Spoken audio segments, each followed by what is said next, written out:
Answer. Now, continue with the chapter that is known as Indian Contract Act 1872।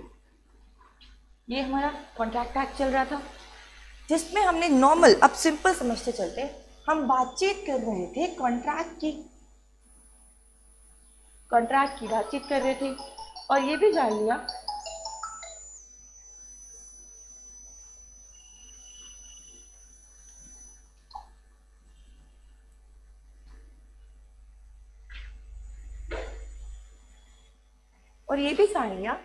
था कि जब contract की बात करेंगे तो contract include two terms, one is known as agreement and another is known as enforceability by law.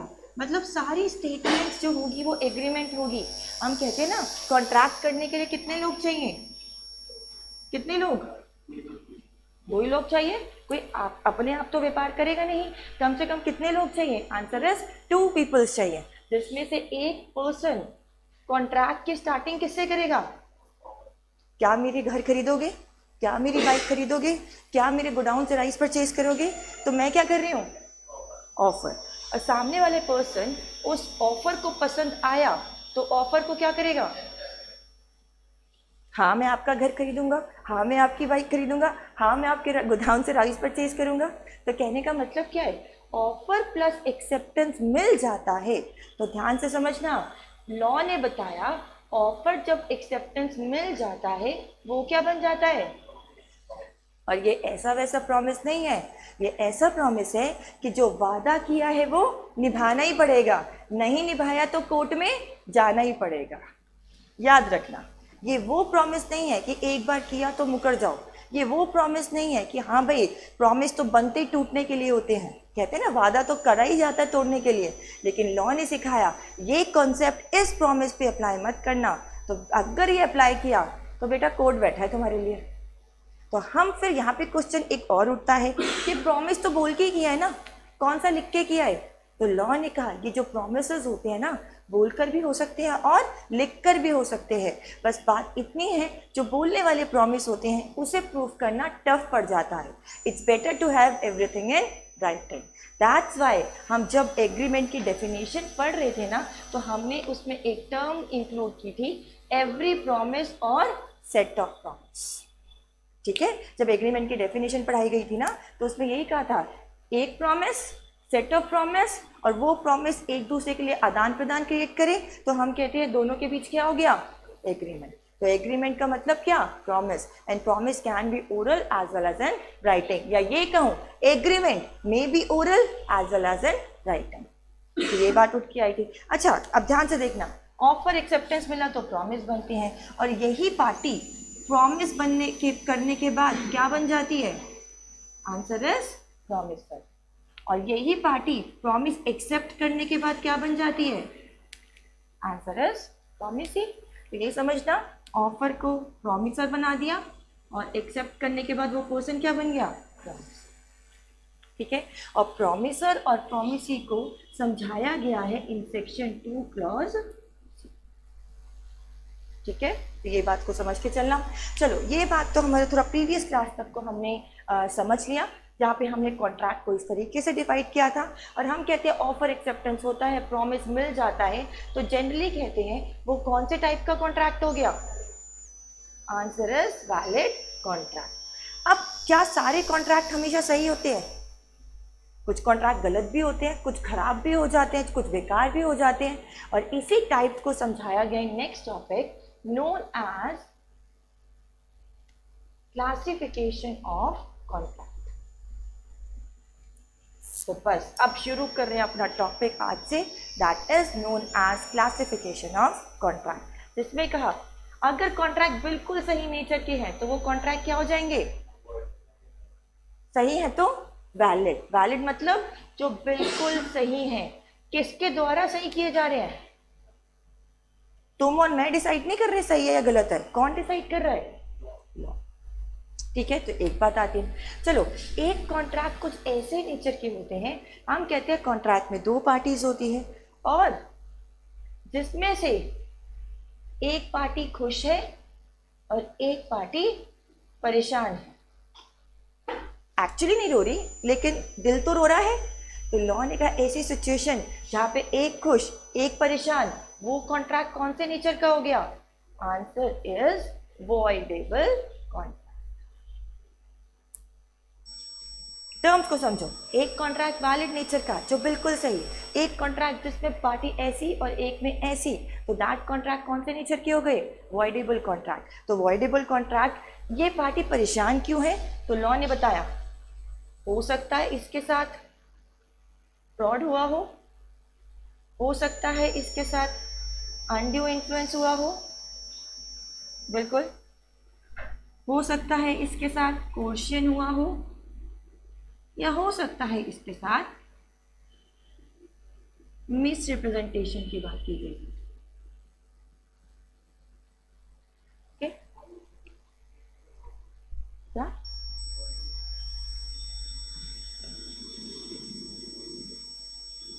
ठीक है?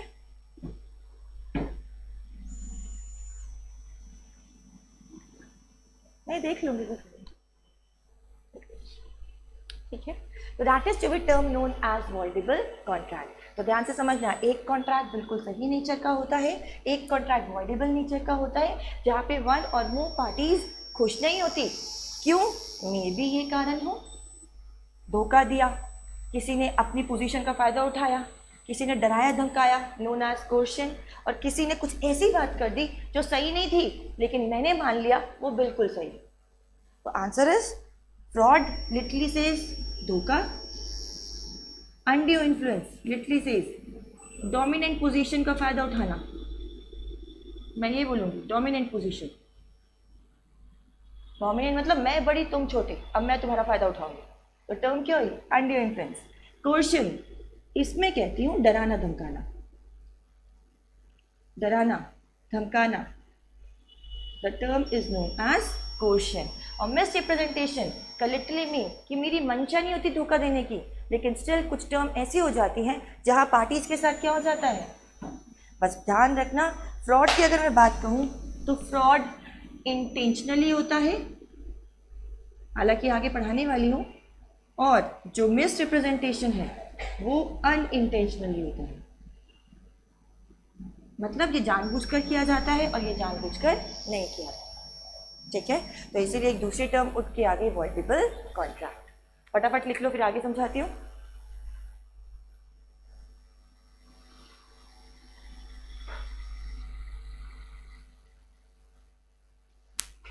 Third, void contract.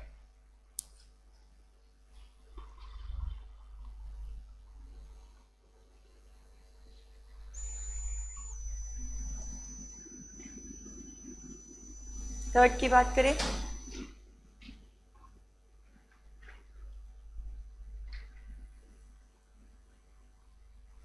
तो नहीं हैरान परेशान, क्या करें, अब कॉन्ट्रैक्ट को पूरा नहीं कर पा रहे क्योंकि कॉन्ट्रैक्ट इनके बस की नहीं हो रहा पूरा करना, कॉन्ट्रैक्ट को पूरा करना इम्पॉसिबल हो रहा है। तो ऐसे कॉन्ट्रैक्ट को एक नाम दिया known as void contract. Void का लिटरली मतलब होता है बेकार, और बेकार किसने करार किया? लॉ ने। नॉट वो contract which ceases to be enforced by law. Ceases to be enforced by law is known as void contract.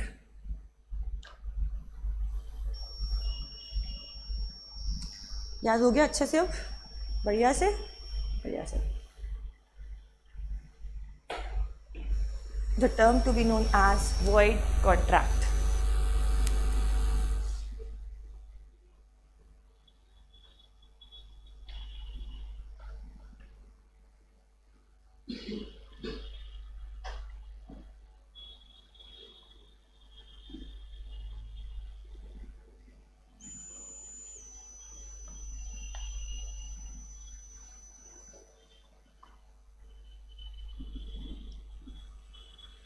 ठीक है, तो दैट इज कुछ कंटेंट है that says about classification of contract. Contract सही भी होता है, एक पार्टी नाखुश या खुश भी होती है, या दोनों पार्टीज के कुछ ऐसे एक्सप्रेशन होते हैं, क्योंकि कॉन्ट्रैक्ट किसी भी कारण से, और वो कारण किसने स्पेसिफाई किया हो, लॉ ने, कि अब कॉन्ट्रैक्ट पूरा नहीं हो सकता किसी भी कारण से। मतलब मैंने तुम्हारे साथ कॉन्ट्रैक्ट किया पढ़ाने का, क्या पढ़ाने का, लॉ पढ़ाने का, लेकिन अब इंस्टीट्यूट ने लॉ सब्जेक्ट ही खत्म कर दिया। किसकी मिस्टेक, मेरी? हम दोनों की कोई गड़बड़? तो हमारा कॉन्ट्रैक्ट किस कैटेगरी में गया फिर? वॉइडेबल में तो नहीं, क्योंकि मैंने कोई धोखा नहीं दिया, मैंने कुछ दबाव नहीं बनाया। वैलिड है नहीं, क्योंकि कॉन्ट्रैक्ट पूरा हो नहीं रहा। बचा क्या? मैंने तुम्हें घर बेचने का वादा किया, और घर जो बेचने का वादा कर ही रही थी, यहाँ हम पेपर साइन कर रहे हैं, पैसे एक्सचेंज कर रहे हैं, वहाँ घर जलकर राख हो गया। अब कौन सा कॉन्ट्रैक्ट हुआ? वॉइडेबल। कैसे वॉइडेबल? घर जल गया, सब्जेक्ट मैटर डिस्ट्रॉय। मैं अपना घर जलाऊंगी? तुम जलाओगे? किसने जलाया? शायद शॉर्ट सर्किट हो गया। शायद शॉर्ट सर्किट हो गया। तो कॉन्ट्रैक्ट कौन से कैटेगरी में गया? ठीक है, तो दैट इज यू के ceases to be impose by law, जो लॉ द्वारा अब पूरा नहीं हो सकता। तो वो कौन से कॉन्ट्रैक्ट्स हो गए? Classification of contract. ठीक है, अब आराम से देखो, बिल्कुल आज बेसिक क्लास होती जा रही है, फिर आगे आगे आगे टॉपिक्स पढ़ेंगे। ठीक है, ठीक है, मैंने नेक्स्ट क्लास में आगे बढ़ जाएंगे। बेसिक बस, this to be known as void contract. समझ आया? आ जाओ अपनी बुक पे फटाफट।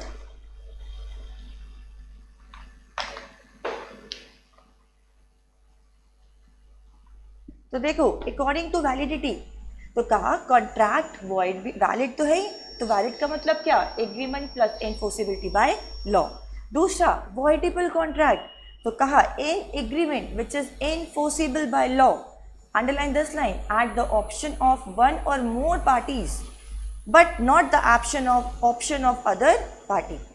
तो कहा that contract is considered as voidable contract. अच्छा एक बात बताओ, ये दो पार्टीज है, ये नाखुश है, तो कॉन्ट्रैक्ट किसकी तरफ से गलत हो रहा है? इसकी तरफ से, इसकी तरफ से, इसकी तरफ से गलत हो रहा है। ये तो सही खुश है भाई, क्योंकि इसने ये सारी एक्टिविटीज की है शायद, लेकिन परेशान तो ये है, तो इसकी तरफ से कॉन्ट्रैक्ट क्या माना जाएगा?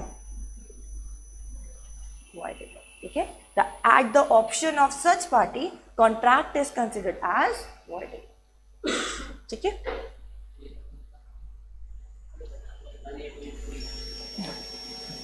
मिल गया? अरे पीछे चलो, पीछे पीछे, आगे, ये रहा ऊपर। ठीक है, नेक्स्ट देखो वॉइड कॉन्ट्रैक्ट, फटाफट आ जाओ वॉइड पे। तो अंडरलाइन दिस लाइन, लिखा है contract which ceases to be enforceable by law becomes void when it ceases to be enforce. अब ध्यान से देखना, अभी हमने बात की थी यहाँ पे कि ceases to be enforce by law, मतलब पार्टी शुरुआत में तो कॉन्ट्रैक्ट में आ गई थी, लेकिन किसी कारण से अब कॉन्ट्रैक्ट को पूरा नहीं कर सकती। तो वो कारण को लॉ में बताया गया in the topic subsequent events. Subsequent events, ठीक है। तो अब ध्यान से देखना, मतलब हमारा कॉन्ट्रैक्ट तो बन गया था, लेकिन किसी कारण से अब कॉन्ट्रैक्ट पूरा नहीं हो पा रहा, और वो कारण किस में स्पेसिफाई किए होंगे? लॉ ने। हमने डिसाइड नहीं किया, लॉ ने कहा अगर सब्जेक्ट मैटर डिस्ट्रॉय हो गया, सब्जेक्ट मैटर मतलब जिसको लेकर कॉन्ट्रैक्ट किया, घर को लेकर किया था, कॉन्ट्रैक्ट स्टडीज को लेकर किया था, वो चीज़ें ही खत्म हो गई, तो कॉन्ट्रैक्ट क्या हो गया? वॉइड। अच्छा, जिसने कॉन्ट्रैक्ट किया the person is known as promisor, उसकी डेथ हो गई तो भी कॉन्ट्रैक्ट क्या हो गया? वॉइड। अच्छा, जिसने कॉन्ट्रैक्ट किया था लाइक प्रॉमिसर, बेचारा कॉन्ट्रैक्ट करते ही खुशी के मारे पागल हो गया, तो भी कॉन्ट्रैक्ट क्या हो गया? क्यों? हम यहाँ पे अपने कंटेंट सब्जेक्ट मैटर को देख रहे हैं, हम उसको नहीं देख रहे कि ये मरा कैसे। वो तो क्रिमिनल एक्ट चला गया, हम तो सिविल एक्ट पढ़ रहे हैं। That is called rights and duties क्या है पार्टीज की यहाँ पे, ठीक है। तो हम देखेंगे हमने जो कॉन्ट्रैक्ट किया उसकी क्या सिचुएशन रही, इस तरीके से, ठीक है। तो contract to be known as void contract. बिल्कुल मीनिंग्स को बारीकी से समझते चलो, पूरी लॉ में यही काम आने वाला है। बिल्कुल स्टार्टिंग में तो वैलिड होता है, कोई दिक्कत नहीं है, हम दोनों कॉन्ट्रैक्ट पूरा करने के लिए बैठे हैं, लेकिन किसी कारण से अब कॉन्ट्रैक्ट को पूरा नहीं कर पा रहे, ठीक है। और वो कारण के एग्जाम्पल्स अभी बहुत सारे दे दिए, तो ध्यान से देखो। वॉइड कॉन्ट्रैक्ट, तो कहा contract which ceases to be enforceable by law become void when it ceases to be enforceable. Void contract is one which is originally entered to, underline this line, void contract वो है जो originally enter जब किया जाए क्या consider होता है, valid. अभी बताया, याद है कुछ, ठीक है। Because of some subsequent event it ceases to be enforceable by law. Thus contract which ceases to be enforceable by law, साफ साफ बताया, जो लॉ द्वारा सीज किया जाए, सीज मतलब स्टॉप लगा दिया जाए कि अब पूरा नहीं हो सकता, तो कॉन्ट्रैक्ट क्या कंसिडर हो जाएगा, वॉइड कॉन्ट्रैक्ट, ठीक है। नेक्स्ट आता है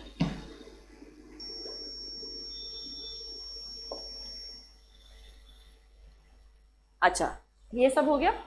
नेक्स्ट देखते हैं,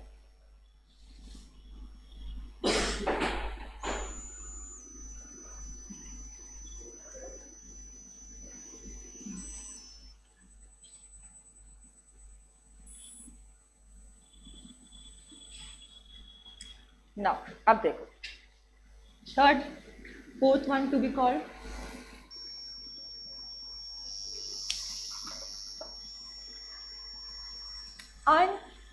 अनएनफोर्सेबल कॉन्ट्रैक्ट।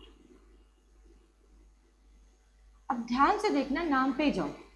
कॉन्ट्रैक्ट एक हमारे यहाँ पे टर्म डिफाइन कर रहा है एनफोर्सेबल।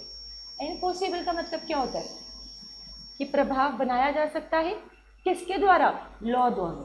लेकिन यहाँ लॉ कह रहा है कॉन्ट्रैक्ट कैसा होगा, मतलब एनफोर्स किया जा सकता, नहीं किया जा सकता, नहीं किया जा सकता। तो कहा जब कॉन्ट्रैक्ट बनता तो बिल्कुल सही है, लेकिन उसे नॉट एनफोर्स्ड, तो वो कॉन्ट्रैक्ट होते हैं अनएनफोर्सेबल कॉन्ट्रैक्ट। और एग्जाम्पल देखो, हमने कहा था कॉन्ट्रैक्ट दो नेचर के होते हैं, एक ओरल और एक आंसर इज रिटन। अब दोनों में से एनफोर्स किसको करवा सकते हो, रिटन को, क्योंकि ओरल के लिए तो हमें प्रूफ चाहिए होगा अच्छा खासा, और प्रूफ चाहिए तो उसके लिए तारीख पे तारीख चलती रहेगी। तो कहने का मतलब जो हम इजीली एनफोर्स करवा सकते हैं वो कौन से नेचर की कॉन्ट्रैक्ट है, रिटन। तो जैसे लॉ ने भी कहा ओरल एग्रीमेंट्स वैलिड एग्रीमेंट्स हैं, लेकिन कुछ एग्रीमेंट्स जहाँ पे लिखित चीज़ें चाहिए हों, like land related agreements, like family का अगर पार्टीशन हो रहा है रिगार्डिंग प्रॉपर्टी का, तो उससे रिलेटेड जो एग्रीमेंट्स होते हैं, ये बोलकर कर दें या लिखकर कर दें, लिखकर करने चाहिए। और अगर लिखकर करते हो तो कौन से कॉन्ट्रैक्ट होते हैं, एनफोर्सेबल। और अगर ये सब चीज़ें नहीं होती तो क्या बन जाता है, अनएनफोर्सेबल। तो लॉ ने सिंपली बताया वो कॉन्ट्रैक्ट जो सीज हो गया ड्यू टू टेक्निकल डिफेक्ट्स है, तो कॉन्ट्रैक्ट बिल्कुल सही, कोई दिक्कत नहीं है, लेकिन टेक्निकल डिफेक्ट्स के कारण अब हम उन्हें पूरा नहीं कर सकते। बात क्लियर हुई। And the last one to be known as illegal agreement. अब तुम नाम पे जाओ, फटाफट बताओ क्या है ये, मतलब कानून द्वारा इसको लीगल करार नहीं किया जा सकता। अच्छा ध्यान से देखना, यहाँ पे टर्म क्या जुड़ी हुई है, why not contract over here, इसीलिए सीधी सी बात है, क्या इलीगल चीज़ों को लॉ प्रभाव एनफोर्स करवा सकती है। तो अगर कॉन्ट्रैक्ट तक पहुंचना है तो हमें क्या चाहिए, एग्रीमेंट का कोई भी स्टेटमेंट, कोई भी बातचीत, लेकिन उस बातचीत को लॉ की मान्यता जरूर मिलनी चाहिए। और अगर उस बातचीत को लॉ की मान्यता मिल गई तो वो क्या बनेगा, कॉन्ट्रैक्ट। लेकिन हमारे जो बातचीत को, जो ऑफर एक्सेप्टेंस को लॉ की मान्यता नहीं मिली, तो वो कहाँ आके अटक गया, एग्रीमेंट पे। तो सीधी सी बात है, अब मैं सीधी बात बोलूं, ये लोग आपस में डील कर रहे हैं किसको लेकर, आंसर इज ड्रग्स बोल देते हैं, एट ₹5 लाख। ये कॉन्ट्रैक्ट है या एग्रीमेंट है? कौन से नेचर का? Why illegal? Because that activity is totally forbidden by law. सही बात है। तो बस यही सब चीजें देखनी है, कौन कौन सी सिचुएशन में एग्रीमेंट इलीगल माना जाएगा और सिचुएशन में एग्रीमेंट इलीगल नहीं माना जाएगा। तो जिसमें पहली चीज आ गई वो situation that is totally forbidden by law. तो यही है। नेक्स्ट टॉपिक देखो फटाफट। तो कहा illegal effect has no legal effect from the beginning. ये वो है जिसका has no legal effect from the beginning.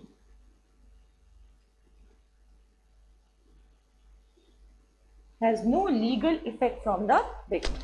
Law द्वारा इसको लीगलाइज नहीं किया गया, that is known as illegal agreement. तो लॉ ने कहा ऐसी कौन सी है? तो कहा that activity which is forbidden by law, even defeats any provision of law, even defeats any provision of law।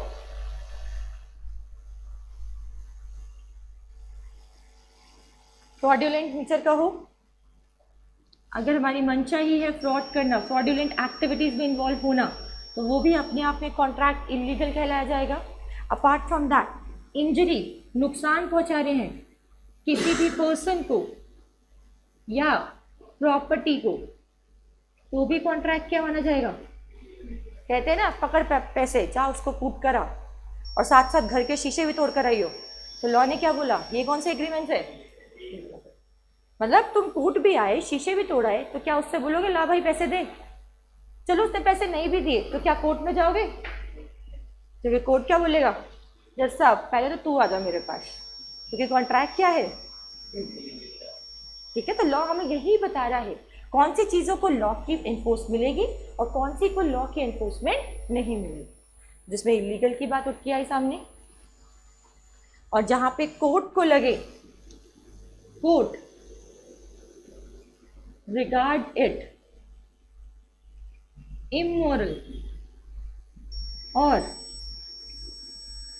opposed to public policy। Court regard it immoral or opposed to public policy।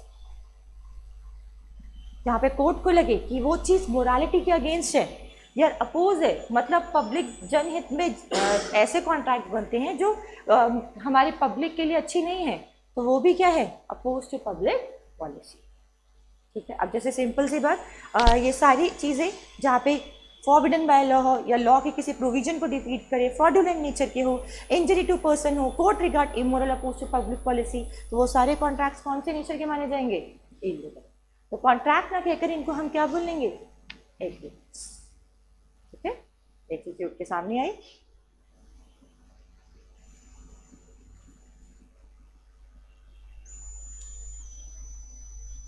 तो यहां से एक चीज उठकर आती है,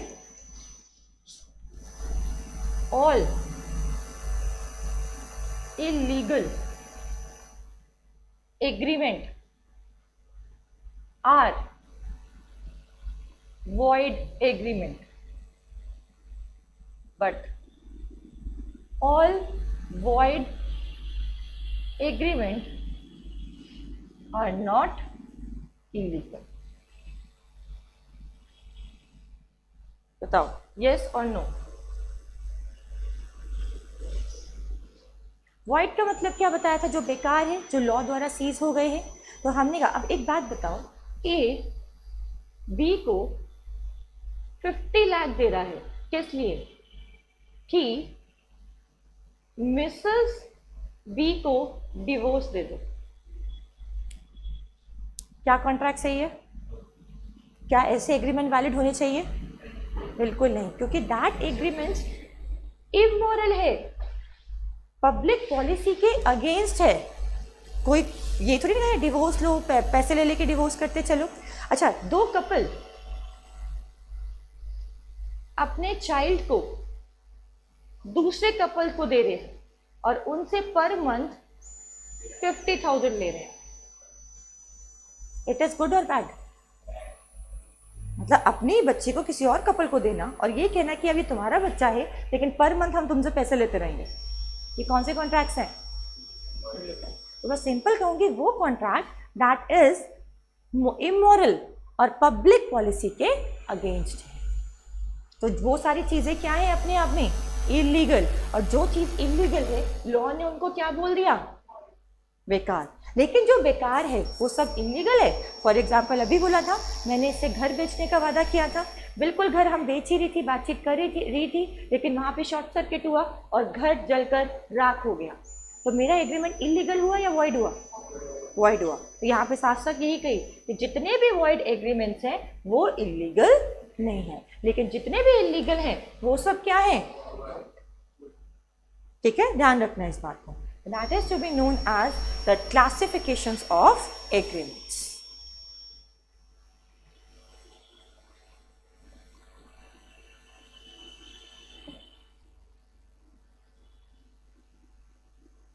देख सकते हो फटाफट इलीगल एग्रीमेंट्स, रीड करो अपने बुक से।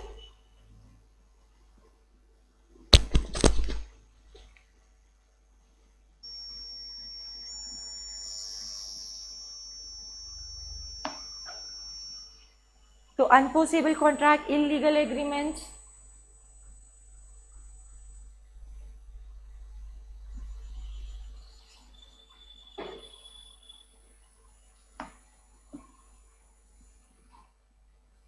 अगर कोई तुमसे डिस्टिंग्विश पूछे, मीनिंग पूछे कि how can you differentiate illegal agreement and void agreement, कर दोगे या दोनों को एक ही बता दोगे?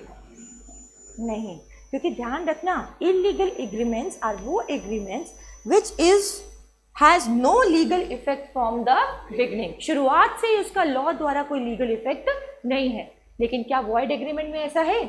वॉइड एग्रीमेंट में शुरुआत से लीगल इफेक्ट है, but due to subsequent events अब हम उसे पूरा नहीं कर सकते। दूसरी बात, इलीगल एग्रीमेंट्स कहीं से कहीं मैं कहती हूँ लॉ द्वारा एनफोर्स नहीं होते, लेकिन वॉइड एग्रीमेंट शुरुआती तौर से लॉ द्वारा एनफोर्स किए जाते। फिर तीसरी बात कहती हूँ कि जितने भी इलीगल एग्रीमेंट्स होंगे वो क्या कहे जाएंगे? वॉइड। लेकिन जितने भी वॉइड एग्रीमेंट्स होंगे वो इलीगल नहीं कहे जाएंगे। That is called to be next topic, distinguish between void agreement and illegal agreements. बात क्लियर हुई? पक्का? आ जाओ अपने नोट्स पर फटाफट, आ जाओ फटाफट। नेक्स्ट टॉपिक देखो, distinguish between void agreement and illegal agreement. कुछ पूछना है? पक्का? मैं पूछूंगी अभी, ठीक है? देखो नेक्स्ट, तो देखो रीड करो फटाफट। Illegal agreement is also void, but void agreement is not illegal always. An agreement may not be contrary to the law, but when made but may be void subsequently. बात clear हुई? Agreement जरूरी नहीं कि law के against हो, लेकिन sometime it happens कि बाद में वो वॉइड यानी बेकार हो सकता है। An agreement term of which is uncertain, underline this line, agreement जिसके term uncertain है is void but not illegal।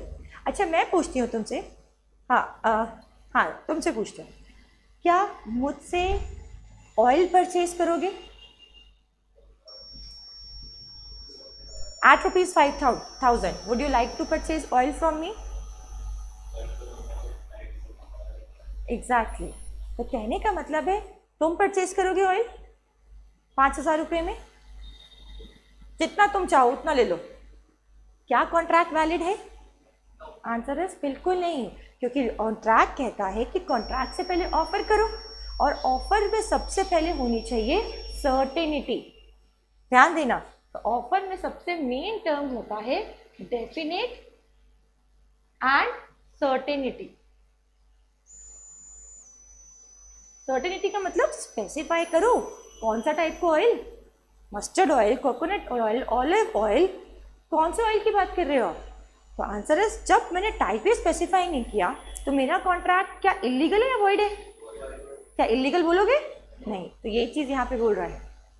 तो ध्यान से देखना, इसमें यहाँ पे वो चीज़ चल रही है कि जितने भी एग्रीमेंट है, terms which are uncertain is void but not illegal at all. Next देखना, एग्रीमेंट इलीगल है, other agreement which are incident or collateral to it are also void. Reason underlying this void, the court will not enforce any agreement entered into with object of assisting or promoting illegal transactions। जैसे बताती हूँ,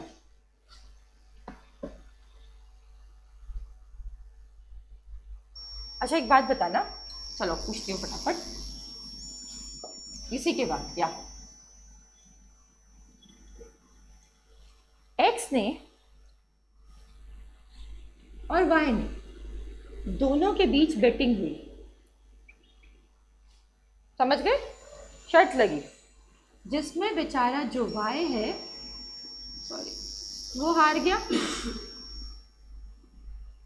तो हार गया तो इसको पैसे देने पड़ेंगे। बेचारे के पास पैसे नहीं है, इसने बोरो किए मिस्टर जेड से कि दोस्त प्लीज 500 रुपये दे दो मुझे, बाद में तुझे देता हूँ। क्या दिस एग्रीमेंट इज वैलिड?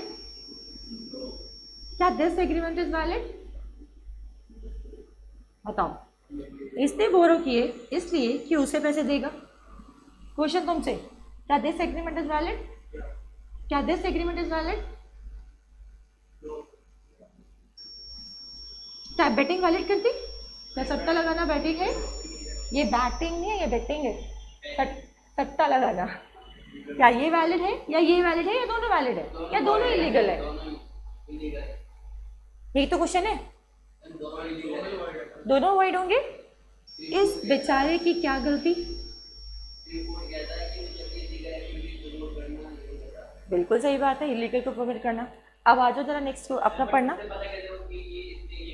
पढ़ो पढ़ो। अब तुम्हारा क्वेश्चन का आंसर नेक्स्ट इसी में मिल रहा है, पढ़ना जरा। ये जो नेक्स्ट कह रहा है, डिस्टिंक्शन का फर्स्ट पॉइंट रीड कर लिया, नेक्स्ट पॉइंट रीड करो।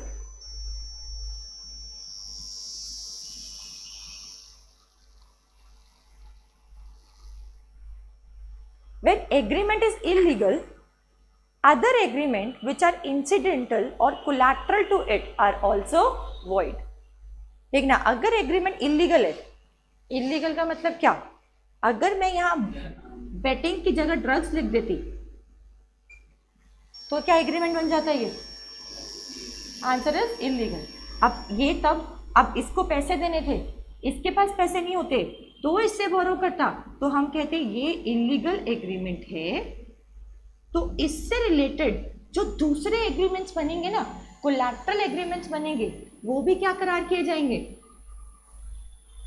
इलीगली। क्योंकि लॉ कहता है जो चीज़ शुरुआती तौर से गलत है हम उसे बाद में सही कैसे कर दें। बात क्लियर हुई? अब नेक्स्ट लाइन फिर पढ़ो। The reason underlying to this rule are that court will not enforce any agreement into but object of assisting or promoting illegal transaction। तो अगर जो इलीगल ट्रांजेक्शन को प्रमोट भी कर रहा है उससे रिलेटेड भी कॉन्ट्रैक्ट बनेंगे, वो भी क्या कंसिडर किए जाएंगे? void। नेक्स्ट देखो, if main agreement is merely void but not illegal, other agreement incidental or collateral to it may be valid। Incidental और कोलैटरल मतलब सब्सिक्वेंट, जो बाद में बनता है, इसके सपोर्टिव में बनता है। तो आंसर इज इनका कॉन्ट्रैक्ट किसके सपोर्ट में आया? इसके। तो देखो, क्या लॉ ने सट्टेबाजी को इलीगल बोला है? इलीगल बोला है, तो क्यों गैम्बलिंग एंड कैसीनोस चल रहे हैं?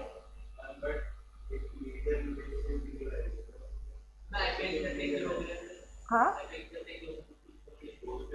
हाँ, तो फिर कैसीनोस क्यों चल रहे हैं? बताओ। लाइसेंस मिल जाता है। तो अगर किसी गलत काम को लाइसेंस मिल जाता है तो क्या वो सही बन जाता है? तो कहने का मतलब नहीं, अब सुनो, सही बोल रहे हैं। कहने की बात ये है, गवर्नमेंट कहता ना कोई चीज़ छुपा के करती हो तो बहुत डांट पड़ती है, लेकिन बताकर करोगे तो डांट तो पड़ेगी लेकिन कम डांट पड़ेगी। तो लॉ भी कहता है कि अगर हम सबको मना करते रहेंगे क्या इंसान शांति से बैठेगा? तो कहता है इन्फॉर्मेशन दे दो कि तुम्हारे पास ये है, और अगर इन्फॉर्मेशन देते हो तो तुम पर रेस्ट्रिक्शंस लगना शुरू हो जाती हैं। रेस्ट्रिक्शन लगने के बावजूद भी कुछ कार्य करते हो तो भी कोर्ट बोलता है कि मेरे पास आओ। तो कहने का मतलब है गवर्नमेंट कहता है कि अगर मैं किसी एक्टिविटी को, गलत एक्टिविटी को लाइसेंस दे रहा हूँ ना, तो इसका मतलब वो इलीगल नहीं है, लेकिन है तो बेकारी, तो वो इलीगल ना होकर क्या बन जाएगी? Answer is void. ठीक है, तो आंसर इज बिल्कुल। देखो ड्रग्स में मैं और ये डील करें तो इलीगल, लेकिन इसकी कंपनी अगर फार्मास्यूटिकल की है तो तब भी लिमिट लग जाएगी कि इससे ऊपर ड्रग में डील मत करना, तब भी लिमिट लगा जाएगी कि कितनी मेडिसिन में कितनी चीजें डालनी है। तो आंसर इज ये। अगर आगे जब मैं तुम्हें वेजरिंग एग्रीमेंट पढ़ाऊंगी ना, लॉ ने बेटिंग को कंपेयर, बेटिंग कॉन्सेप्ट समझाया जाएगा in the topic wagering agreement. Wagering का मतलब ही यही होता है सट्टा लगाना, और लॉ ने कहा सट्टा लगाने को इलीगल करार नहीं किया बल्कि वॉइड करार किया। समझे? ये समझ के चलना। तो अब समझने का मतलब यहाँ पे मैं फिर से ये बोलूँगी कि अगर जो चीज़ छुप कर करते हो तो वो इलीगल करार हो जाती है, लेकिन कुछ चीज़ में वो कहते हैं ना, लॉ ने कुछ बाउंडेशन लगा दी, लॉ ने कहा नहीं करना ये काम, तो that is to be become void. लेकिन कोई भी एग्रीमेंट वॉइड नेचर का होना, तो इसका मतलब क्या है? लॉ ने मना कर दिया ये काम मत करना, बिल्कुल मत करना। मतलब कहने के बाद ये हार गया ना और इसने इसको पैसे नहीं दिए, तो ये पर्सन कोर्ट नहीं जाएगा कि देखना सट्टे में हार गया, मुझसे पैसे नहीं दे रहा, मुझे कुछ जज साहब उसको कहो मुझे पैसे दे। तो कहेगा बिल्कुल नहीं, क्योंकि एग्रीमेंट क्या है? वॉइड। चलो ये तो सिस्टम अलग चला, इसके पास पैसे नहीं थे, ये पैसे लेने इससे गया, तो ये भी एग्रीमेंट वॉइड हो गया। तो देखो लॉ कहता है अगर नॉलेज थी इसको प्रीवियस एक्टिविटी की तो एग्रीमेंट वॉइड हो गया, और अगर इसको नॉलेज थी तो वॉइड हो गया, नॉलेज नहीं थी तो इनका एग्रीमेंट क्या कहलाया जाएगा? इसको तो पैसे देने से मतलब था, क्यों चाहिए, कहाँ चाहिए। अगर ये बोलता कि भाई मुझे किसी का मर्डर करना है, मुझे किसी की चोरी चकारी करनी है, तो हम कहते हैं कि भाई पैसे के देना गलत था। लेकिन अब इसको कुछ पता ही नहीं, इसने पैसा दिया, कहा ठीक है बाद में वापस कर दिया, तो एग्रीमेंट क्या हो गया?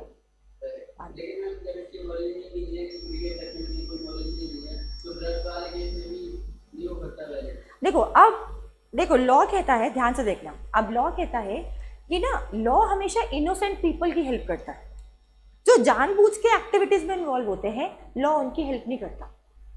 अच्छा रे, अब यहाँ पे अगर ड्रग्स इज मेजर एक्टिविटी, तो कहीं ना कहीं ये फंसेगा तो वो भी फंसेगा कि तुम्हें पता करना चाहिए था।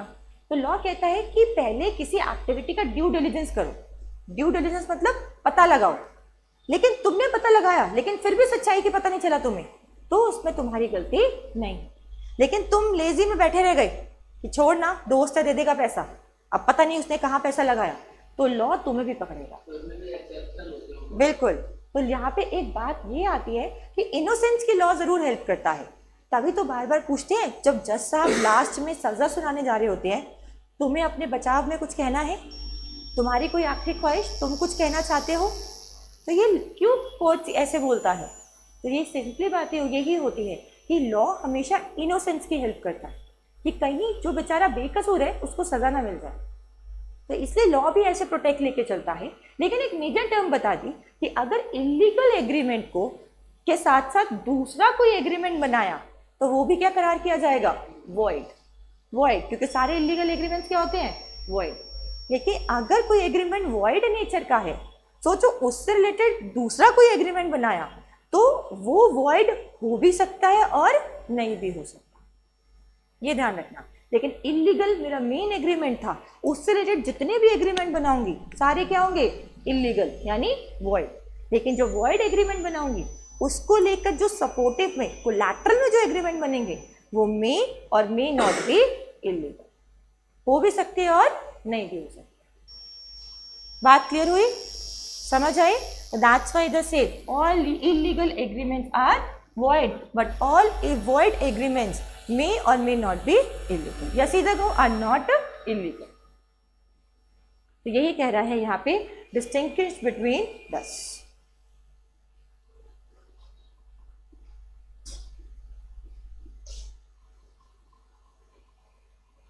बात क्लियर हुई पक्का? श्योर? चलो आगे बढ़ते हैं अब।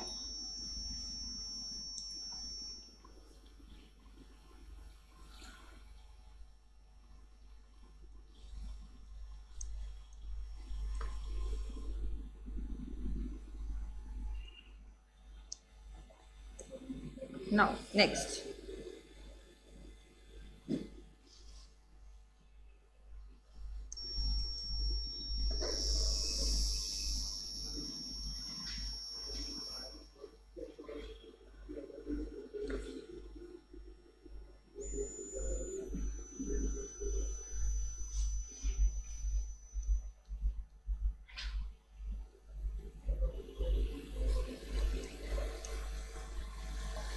Now according to formation. अच्छा ध्यान से देखना, कॉन्ट्रैक्ट्स को ना क्लासिफाई किया गया है, क्लासिफिकेशन ऑफ कॉन्ट्रैक्ट। पहला, on the basis of validation, ठीक है, मैं क्वेश्चन पूछ नहीं रही इससे सुन बस।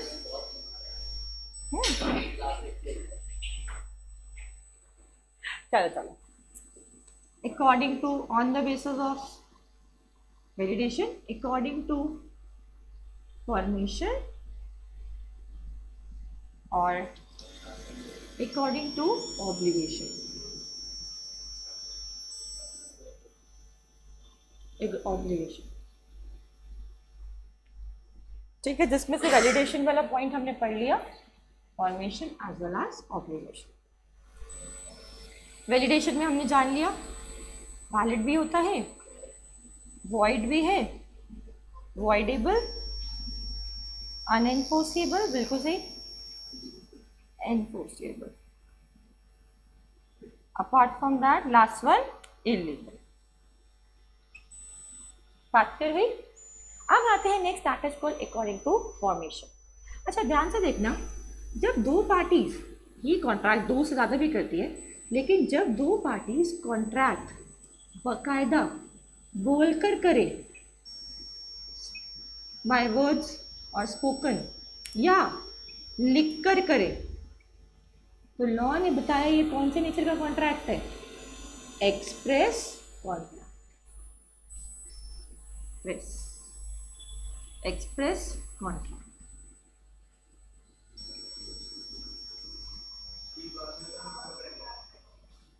मैं सोच रही थी कुछ तो गड़बड़ किया मैंने।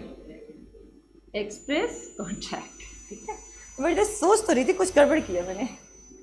एनीवेज, तो ठीक है, यहाँ पे दो कॉन्ट्रैक्ट, जैसे मैं कहती ना कि मैं तुम्हें इतना सामान दूंगी, इतनी क्वांटिटी दूंगी, इतने दाम पे दूंगी, यहाँ डिलीवर करूंगी, तुमने कहा ठीक है, ऐसी मोड ऑफ पैकिंग रखना, वैसी मोड ऑफ पैकिंग रखना, इस तरीके से हमारी टर्म डिस्कस हो गई, तो हमारे बीच कौन सा कॉन्ट्रैक्ट हो गया? लेकिन जब वर्ड्स और राइटिंग नॉट हुई ना वर्ड्स हो ना लिख कर हो, लेकिन बस कंडक्ट ऑफ पार्टीज बता दें, पार्टीज की हरकतें डिफाइन कर दे कि कॉन्ट्रैक्ट बन गया, तो वो कौन से नेचर का कॉन्ट्रैक्ट है? Answer is implied contract. For example, बड़ा अच्छा एग्जाम्पल रहता है इसका, बार बार हम तुम सब बात करने आए थे यहाँ पे, क्या पूछा था? क्लासेस के टाइमिंग क्या है, फी स्ट्रक्चर क्या है, बुक्स क्या है, फैकल्टीज क्या है, यही सब पूछा होगा। तो हमारा कॉन्ट्रैक्ट कौन से नेचर में चला गया? एक्सप्रेस। लेकिन किसी ने ये तो पूछा ही नहीं कि बैठने को चेयर मिलेगी, क्लास में पंखा लगा होगा, मैम गर्मी बड़ी है एसी मिलेगा, ठंड आएगी तो क्या गर्म पानी मिलेगा? क्यों नहीं पूछा? अब तो ये फैसिलिटीज एंजॉय कर रहा है, बताओ क्यों नहीं पूछा? क्योंकि ये चीज भूलने की जरूरत नहीं है, हो गई होगा। तो that is defined by conduct of parties, जो एक्टिविटीज पार्टीज की हरकतें डिफाइन करें। मतलब कभी कभी फ्रेंड बाहर कहीं मिलता है मूवी हॉल में, हैंड शेक करोगे, ज़्यादा हुआ गले मिल लोगे, और क्या बोलोगे? और दोस्त मूवी देखने आया है?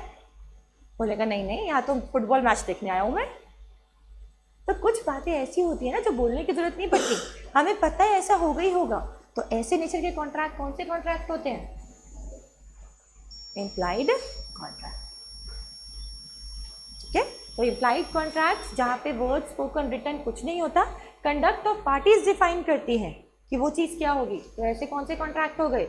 Implied contract. इम्प्लाइड मतलब नेचुरल है, ऐसा हो गई होगा, पूछने की जरूरत ही नहीं है तुम्हें सारी बातें, that is implied.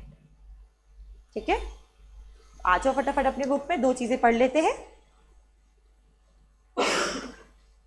According to section 9, according to formation express contract, तो कहा वेयर प्रपोजल और acceptance of any promise is made in words, the promise is said to be express. So express contract is one, underline this line, which the terms of contract are stated in words spoken or written. Implied की अगर हम बात करें तो कहा when proposal or acceptance of any promise is made without words, the promise is said to be implied. Therefore implied contract is one, underline this line, which is inferred from the act or conduct of parties to the agreement. That is to be known as this.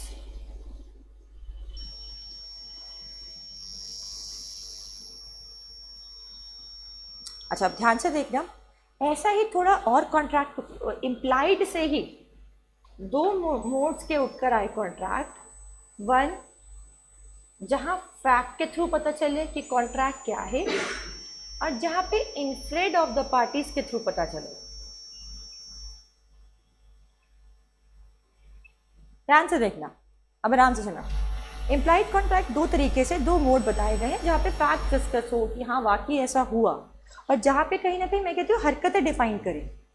और ऐसे contract, अब जैसे bye fact की बात कर रही हूँ मैं, सैलून जाते हो हेयर कट कराने, हेयर कट कराया, अच्छा लग रहा था, और हेयर कट करते करते सैलून वाले ने हेड मसाज भी दे दी। ठीक है, जा रहे हो भाई, और वो बोलता है हाँ जी भैया इतना अमाउंट लगता है 100 रुपीज़। बोलोगे 100 रुपीज़, भाई हेयर कट तो 50 का था, आप 100 क्यों बोल रहे हो? तो वो क्या बोलेगा कि हेड मसाज भी तो की है, क्या उसका पे करोगे? बोला ही नहीं था, सही बात है। घर पे गए, रोज घर से बाहर निकल रहे थे तो बड़ी अच्छी मैगजीन रखी हुई थी, नॉलेजफुल मैगजीन। ठीक है जी, एक दिन उठाया, रास्ते में पढ़ते हुए आ गए, अच्छा लगा, चलो घर गए, घर जाके भूल ही गए पूछना कि मैगजीन का सिस्टम क्या था। अगले दिन फिर बाहर निकलते हो, आ रहे हो कोचिंग के लिए, फिर मैगजीन मिलती है घर के दरवाजे पे पड़ी। तीसरे दिन भी, चौथे दिन भी, मतलब ये 1 मंथ तक कंटिन्यू रहा। और जब न्यूज़पेपर वाला आया, न्यूज़पेपर का बिल लेकर, नीचे मैगजीन का बिल भी लिखा हुआ था, क्या पे करोगे? सही बात है। तो देखो आराम से, एक्चुअल फैक्ट क्या था कि तुमने मांगी नहीं लेकिन फिर भी सर्विसेज को एंजॉय किया। लॉ की नज़रों में तुमने ऑफर तो किया ही नहीं लेकिन स्टिल एक्सेप्टेंस दे दी। मतलब ऑफर तो था नहीं तो मना भी नहीं किया, मना नहीं किया तो क्या करा? एक्सेप्ट किया। तो कहीं ना कहीं देखा जाए, तुमने अगर पैसे देने से मना कर दिया तो वो सैलून वाले का नुकसान, तुमने पैसे देने से मना कर दिया तो वो न्यूज़पेपर वाले का नुकसान।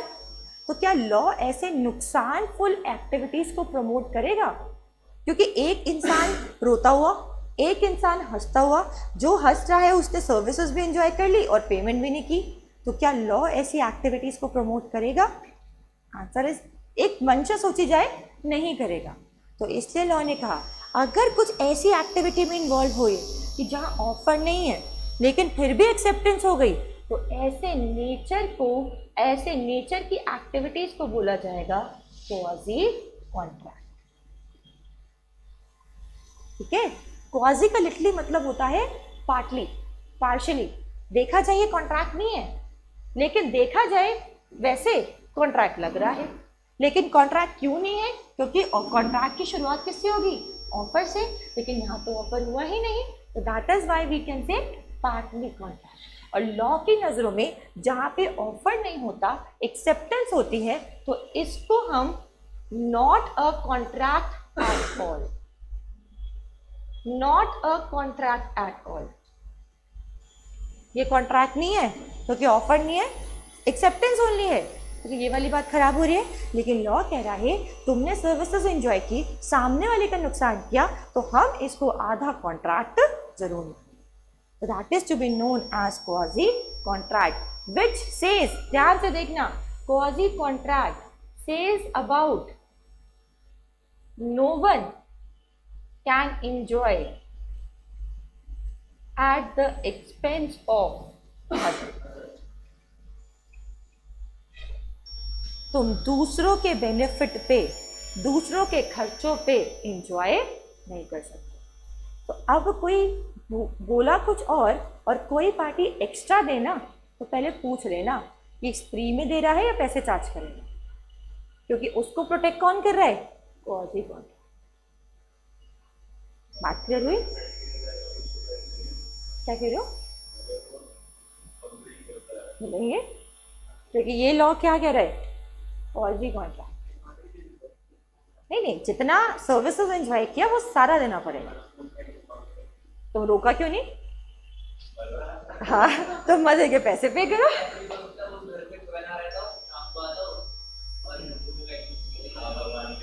हाँ हाँ, तो कभी तो देखो, अब तुम सर्विसेज एंजॉय कर रहे हो तो वक्त तुम्हें निकालना पड़ेगा उसे रोकने के लिए। वो नहीं आएगा कि प्लीज मुझे रोक दो, वक्त तुम्हें निकालना पड़ेगा, क्योंकि लॉ ने एक टैगलाइन दे दी, एक टर्म होता है अनजस्ट एनरिचमेंट। अनजस्ट एनरिचमेंट, ध्यान से सुनना, अनजस्ट एनरिचमेंट। अनजस्ट मतलब जिसके साथ जस्टिफाइड नहीं हो रहा, एनरिचमेंट मतलब दूसरे के खर्चे पे एंजॉय करना। The term to be known as unjust enrichment, which is related to the quasi contract. ठीक है, तो इसीलिए खुश मत होना जब कोई एक्स्ट्रा, मतलब तुम्हें क्या था, जब मैं एक बार ऐसे हम रात को डिनर करने गए थे, तो डिनर में स्टार्टिंग में ना पता नहीं वो बड़ा अच्छे सा स्टार्टर्स लेकर आ गया, हमने ऑर्डर भी नहीं किया था, उसने रखा, तो हमने कहा भैया ये तो हमने ऑर्डर ही नहीं किया, सीधा बोला, कहता ये कॉम्प्लीमेंट्री है, स्टार्टिंग में फ्री में दे रहे हम आपको, तो भैया दबा के खाया।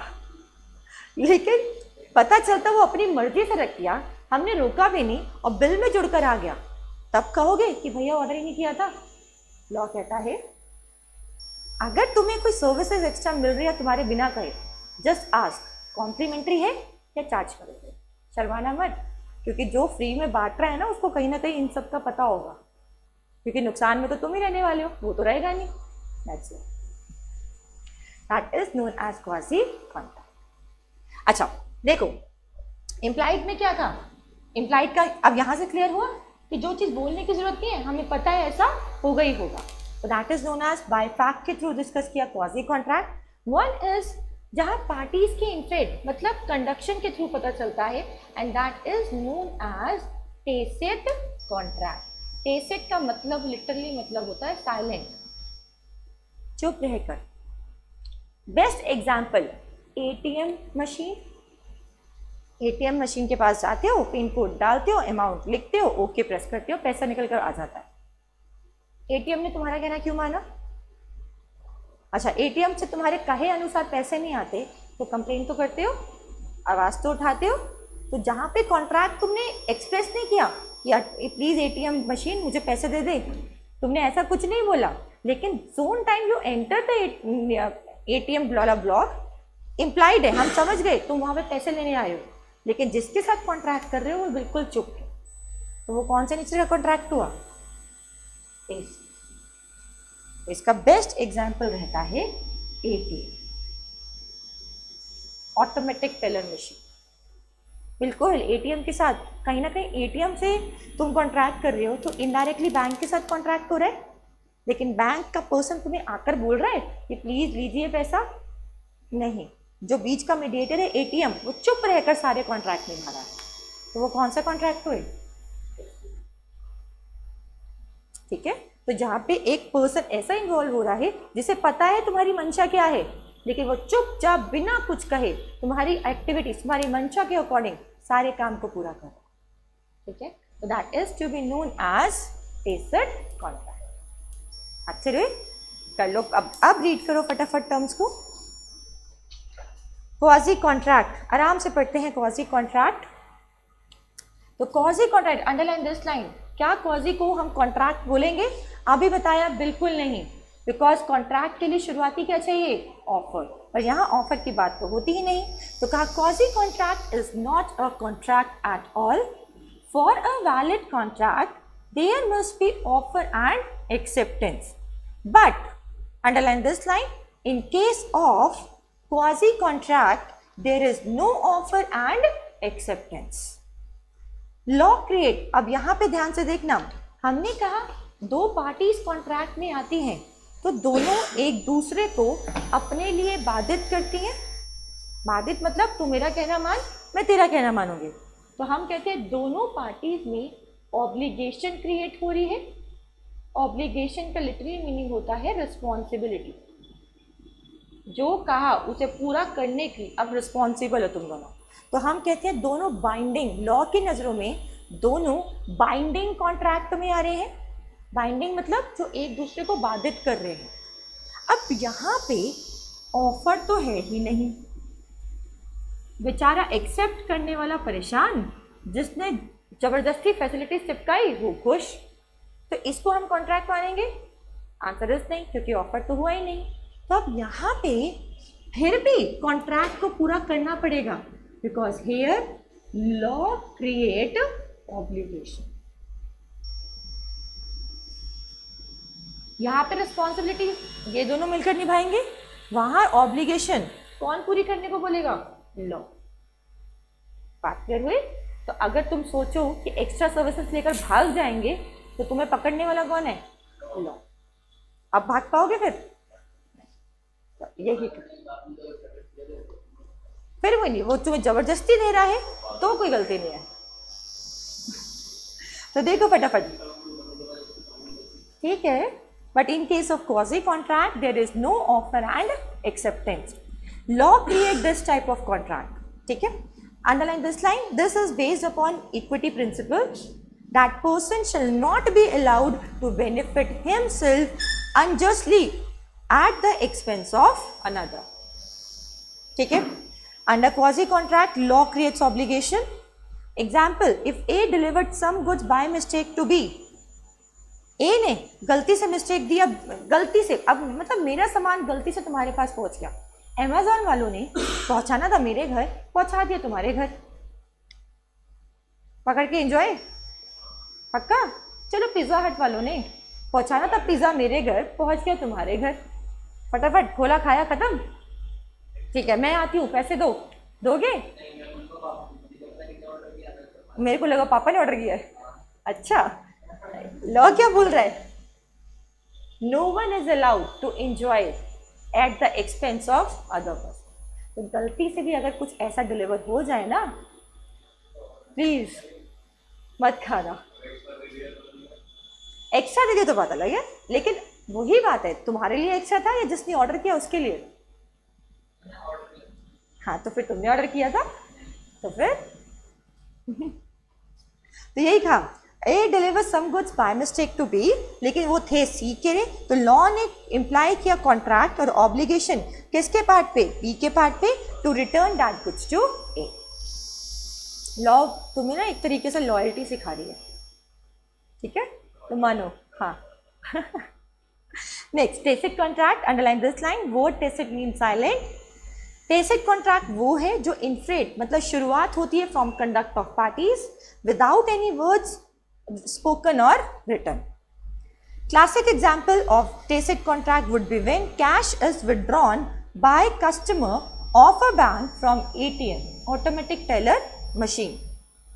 Another example of tacit contract जहाँ पे contract assumed to have been entered when sale is given effect to fall of hammer in an auction sale. It is not separate form of contract but fall within the scope of implied contract. अब auction sale समझते हो? बोली लगाना। अब तुम सब जैसे ऐसे होता ना, मैं खड़ी हूँ, मैं ऑक्सीजन हो गई, ऐसे ही टेबल रखा होगा, तुम सब बोली लगाने आओगे, तो यहाँ बोली चलेगी। लेकिन जैसे ही तीसरा हैमर पड़ गया, हम क्या मानते हैं? बोली ऑक्शन सेल कंप्लीट। तो क्या कोई पर्सन कभी देखा है उठता हुआ बोले भाई तीसरा हैमर पड़ गया मतलब बोली खत्म, मतलब फिनिश? तो आंसर इस बोलने की जरूरत नहीं है, हमें पता है। तो दैट इज नोन एज कि जैसे ही तीसरा हैमर पड़ा, कॉन्ट्रैक्ट फिनिश, सेल फिनिश। ई कॉन्ट्रैक्ट समझाने पड़ेंगे, आजकल ऑनलाइन फॉर्म हम सब कोई भरते हैं, तो यहाँ यही उठ के आई बातें। जब contract enter into by or two more parties using electronic means such as emails is known as e-commerce contract. Electronic commerce different parties create network which link to other networks called EDI. EDI मतलब inter electronic data interchange. Help in doing business, जहाँ पे business को मैं electronic mode के through करूँ। अब Gmails के through contract बनाती हूँ, मेल्स करा, याहू के जीमेल एग्जाम्पल बोल रही हूँ, कॉन्ट्रैक्ट किया, मैंने सारी एग्रीमेंट की टर्म्स लिखकर सामने वाले को भेज दी, अच्छी लगा, उसने मुझे येस करके रिवर्ट कर दिया, तो हमारे बीच कॉन्ट्रैक्ट बन गया। कौन सा? E contract. Underline this line, these are also known as EDI contract or cyber contract or mouse click contract.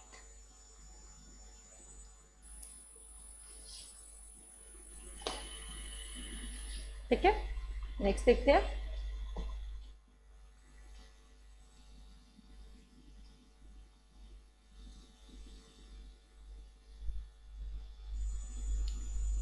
Next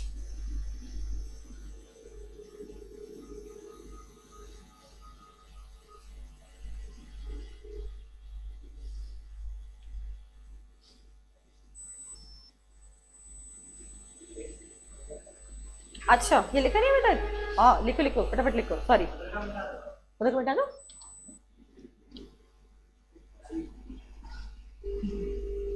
कोई बात नहीं, लिखो, शांति से लिखो बस।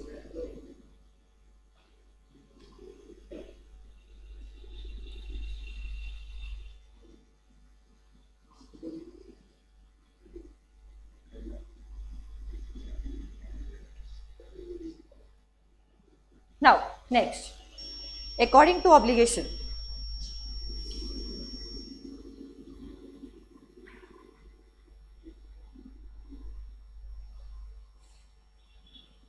ठीक है, अकॉर्डिंग टू ऑब्लिगेशन। अच्छा, ऑब्लिगेशन का मतलब कॉन्ट्रैक्ट को पूरा करने की जिम्मेदारी। तो लॉ ने कहा कि कॉन्ट्रैक्ट को ऑब्लिगेशन के थ्रू कैसे कैसे पूरा करना है। ठीक है, जैसे पहली चीज आई, एक बात होती है, मैं शॉप पे गई, हाँ जी भैया ब्रेड है आपके पास, बटर मिल्क वगैरह है आपके पास? वो बोलेगा सुबह सुबह हम यही सब लेने जाते हैं। वो कहता बिल्कुल है।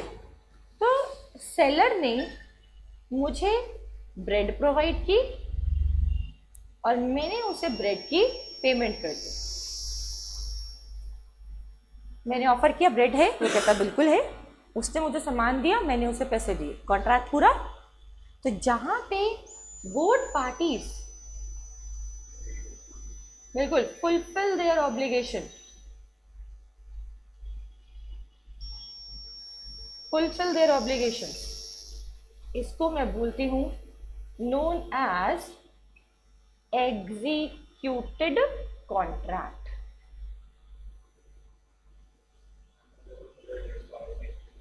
क्या? वो बात अलग है, वो तो देख के लो। कहने का मतलब है जहां दोनों पार्टीज की रिस्पॉन्सिबिलिटीज पूरी, यानी काम फिनिश, कॉन्ट्रैक्ट खत्म, तो वो कौन से नेचर का कॉन्ट्रैक्ट हो गया? एग्जीक्यूटेड। एग्जीक्यूट का मतलब होता है लागू करना। ईडी मतलब हो गया, पास्ट टेंस, कि सारा काम अब फिनिश हो गया है, तो वो कौन सा कॉन्ट्रैक्ट हुआ? एग्जीक्यूटेड। लेकिन एक कॉन्ट्रैक्ट होता है जहां पे ना अभी तक ब्रेड मिली और ना ही मैंने अभी तक पेमेंट करी, क्वेश्चन मार्क लगा दिया, बस बातचीत हुई है, हाँ ब्रेड है, मैं पैसे लेके खड़ी हूँ, ना अभी गुड्स डिलीवर हुए, ना उसके बदले पेमेंट हुई। तो ऐसे में कहा both parties yet to fulfil obligation, yet to fulfil obligations. तो ऐसे कॉन्ट्रैक्ट्स को हम क्या बोलेंगे? Executory contract. देखकर बोल रहे हो या समझ आ गया? हाँ आता है, ठीक है। ओके, जहां पे एक पार्टी ने पूरा कर दिया काम, लेकिन दूसरी पार्टी ने अभी तक अपना काम कंप्लीट नहीं किया, तो ऐसे नेचर को हम कॉन्ट्रैक्ट को क्या बोलेंगे? यूनिलेटरल।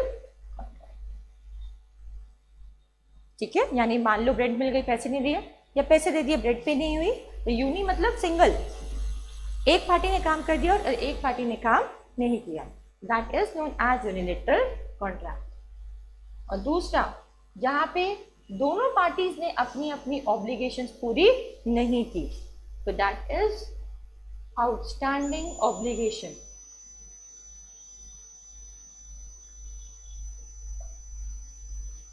इसको मैं बोलूंगी बाइलेटरल कॉन्ट्रैक्ट।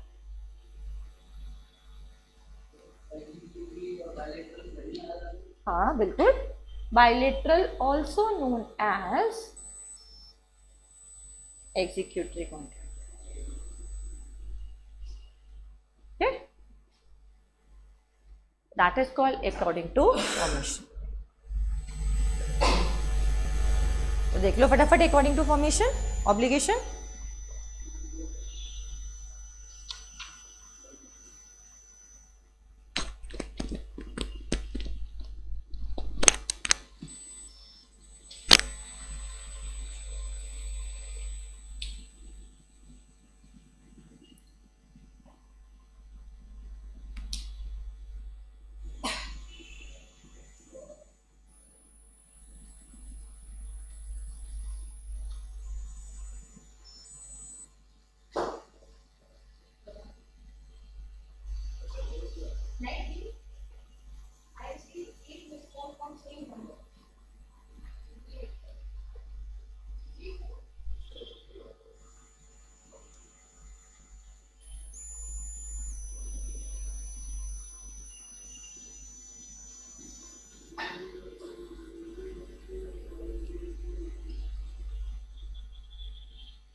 श्योर, आगे बढ़े, देखिए क्लास के बाद, ठीक है, कंप्लीट कर ले फिर चलेगा। हाँ, इसका चेहरा बता रहा है, कुछ नहीं, क्या लिखा मैंने, बाइलेटरल ऑल्सो नोन एज, ठीक है। नाउ नेक्स्ट टॉपिक देखो फटाफट, जो इंपॉर्टेंट कॉन्सेप्ट बनता है कि what is the distinguish between, क्या void contract and voidable contract एक ही बात है या अलग अलग बात है? अलग है, क्योंकि एक ही होता तो हम अलग अलग होकर क्यों पढ़ते हैं।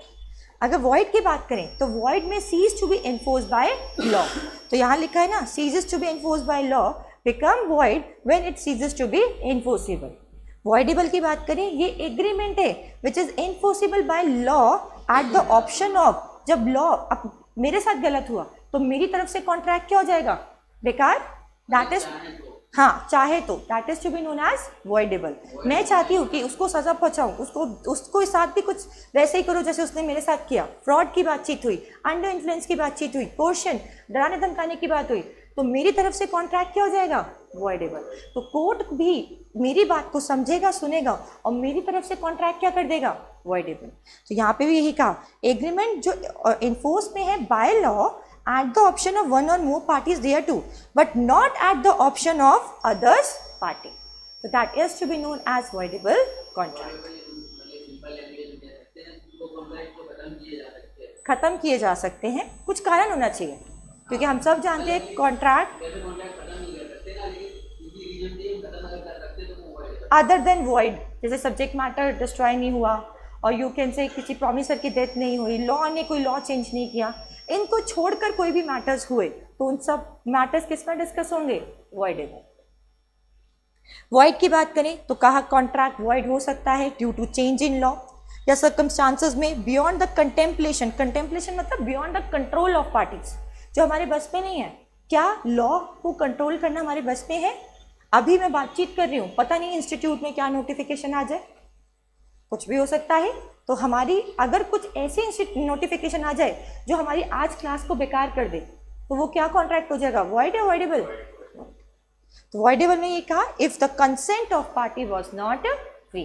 तो वॉइडेबल कॉन्ट्रैक्ट जनरली तभी कॉन्ट्रैक्ट किए जाते हैं जब पार्टीज की जो कंसेंट यानी जो हामी है ना, उस पर दबाव बनाया जाए।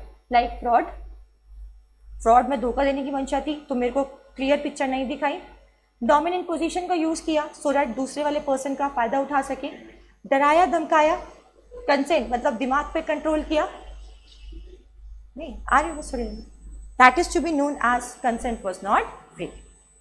नेक्स्ट देखो, वॉइड कॉन्ट्रैक्ट परफॉर्म हो पाएंगे, वॉइड कॉन्ट्रैक्ट परफॉर्म हो पाएंगे? बिल्कुल, void contract can not be perform. क्या वॉइडेबल कॉन्ट्रैक्ट हो सकते हैं? चाहे तो, क्योंकि मतलब मैं कहूँ मेरे को किसी ने धोखा देकर घर बेच दिया और ऐसा घर बेचा जो ऑलरेडी किसी के पास गिरवी रखवाया हुआ था, होता है ना, मैंने इसको घर बेचा, ये खुश बेचकर, मैं भी खुश बेचकर, क्यों? क्योंकि वो घर तो मैंने किसी के पास गिरवी रखवाया हुआ था।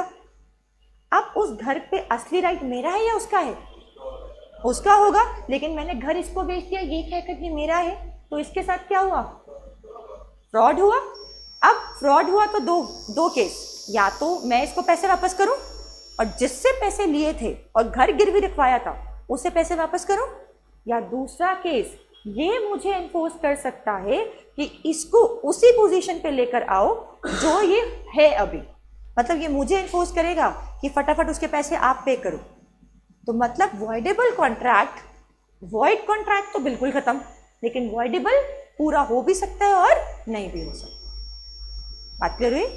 Next, void contract can not be perform aggrieved party. Aggrieved party मतलब जो दुखियारी है, जो पीड़ित है, तो terms known as aggrieved party. Void contract does not grant any right to party. Void contract किसी को कोई हक नहीं देता, लेकिन वॉइडेबल में जब कंसेंट फ्री नहीं थी यानी फ्रॉड इन्वॉल्व था, तो जिसके साथ गलत हुआ उसे बहुत सारे हक मिल जाते हैं कि कॉन्ट्रैक्ट कैंसिल करो, जो नुकसान हुआ उसकी भरपाई लो, जो नुकसान नहीं चाहते तो सोचते हो अपने आप को उसी पोजीशन में ले आओ जैसे तुम होना चाह रहे थे, that is to be known as this. क्या वॉइड एग्रीमेंट और इलीगल एग्रीमेंट एक ही बात है? रिसाइन मतलब कैंसिलेशन, लॉ में रिसाइंड का मतलब है कैंसिल, ठीक है, टर्म दिया क्लास रिसाइंड, RES, अच्छा मैं रिसाइंड मीन्स कैंसिलेशन। अच्छा और देखना, एग्रीव्ड पार्टी नोन एज, मैं कहूं इनोसेंट या ये कहूं जो दुखियारी है, जो दुखी बहुत है। अब जो दुखी इंसान ही तो कोर्ट के पास जाएगा, जो शरीफ पर्सन है वही तो कोर्ट के पास जाएगा। तो लॉ ने ऐसे इंसान को क्या बोल दिया, जिसके साथ गलत हुआ। Term is known as aggrieved party. अगर कोई क्वेश्चन पूछे वॉइड एग्रीमेंट और इलीगल एग्रीमेंट में डिफरेंस, हो जाएगा, एक तो नहीं है दोनों, नहीं, तो जस्ट रीड द पॉइंट फटाफट। सारे वॉइड एग्रीमेंट क्या इलीगल है? No, not necessary illegal. क्या इलीगल एग्रीमेंट वॉइड होंगे? बिल्कुल। क्या वॉइड एग्रीमेंट, ध्यान से देखना, नॉट फॉरबिडन अंडर लॉ। और वही बात है, वॉइड तो बाद में पता चलता है बेकार हुआ है नहीं, तो ऐसे एग्रीमेंट्स को लॉ ने नहीं रोका, लेकिन इलीगल को रोका है। यस, पार्टीज को पनिशमेंट नहीं मिलती वॉइड एग्रीमेंट में, लेकिन इलीगल एग्रीमेंट्स में इन्वॉल्व हुए तो पार्टीज को पनिशमेंट मिलेंगी। It not necessary. Void agreement की बात करें तो अभी बताया था ना, अगर कोई मेन एग्रीमेंट वॉइड हुआ तो उससे रिलेटेड जो कोलैटरल एग्रीमेंट होंगे क्या वो भी वॉइड होंगे? तो अभी डिस्कस किया था, हो भी सकता है और नहीं भी हो सकता। लेकिन इलीगल की बात करें, मेन एग्रीमेंट वॉइड था तो उसके साथ वाले एग्रीमेंट्स भी वॉइड होंगे। तो ये चीज यहाँ पे बोला कि not necessary that agreement collateral to void, agreement में also be void, it may be valid also. लेकिन इलीगल की बात करें, ऑल एग्रीमेंट कोलैटरल यानी जो साथ साथ चलते हैं इलीगल एग्रीमेंट्स के आर ऑलवेज वॉइड। कोलैटरल का मतलब होता है सब्सिक्वेंट, सब्सिक्वेंट मतलब बाद में। तो अभी एग्जांपल ही समझाया था ड्रग्स का और बेटिंग का। तो एक दो के बीच कॉन्ट्रैक्ट हुआ और YZ के बीच जो कॉन्ट्रैक्ट हुआ वो बाद में बनाना। तो मेन एग्रीमेंट किसके बीच था? XY के बीच, और YZ के बीच कौन सा एग्रीमेंट था? कोलैटरल यानी सब्सिक्वेंट बात। हाँ ठीक है, बिल्कुल सही बोला। तो बात क्लियर हुई? That is the basics term जो पूरी लॉ हम आगे पढ़ने वाले हैं उसमें यूज होगा। ठीक, आगे देखते हैं।